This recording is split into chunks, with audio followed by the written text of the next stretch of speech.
Have you ever been over-prepared? Yeah, I think in the earlier episodes, it was a little bit too rigid in how I prepared. So sometimes the gift of going a little bit off the cuff now, after having being here for 100 episodes and being featured on hundreds and hundreds of other podcasts and radio shows too, I can go off the cuff and have a good energy, and all of that works really well. So I've actually noticed that sometimes having it as a little bit of a time crunch or a little bit of a scramble can sometimes lead to a better interview because you're more present. So being too over-prepared can actually be a weakness. So another thing that I didn't mention before is, as I'm driving to do an interview, I'm always listening to, like, the final 20 minutes in my drive to the interview. I'm just listening to that person being interviewed by someone else at normal playback speed. And to me, it feels like we're already having a conversation before the interview even starts. So I can just go straight back into continue the conversation rather than starting the conversation from scratch.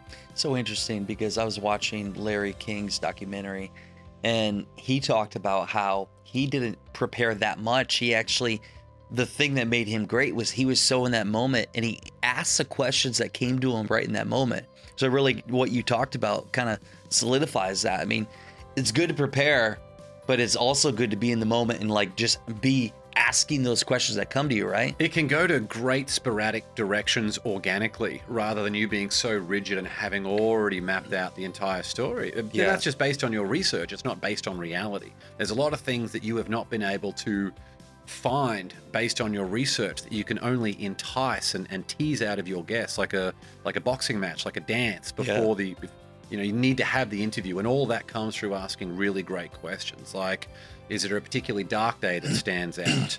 Or on your best day, what's an affirmation that you would write on a flashcard to show yourself on your worst day?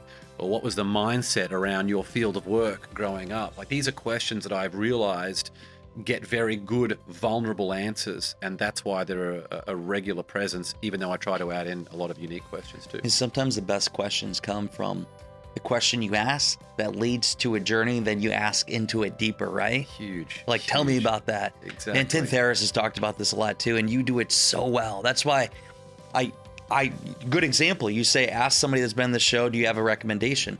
I've come on your show a couple of times now, I think, and I've always told people, dude, top 5 best interview ever done.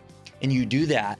And that's what a guest wants, because here's the problem. Sometimes people go on a show and their time is wasted because somebody doesn't ask the right questions, ask the same old stuff that's asked all the time. You don't do that.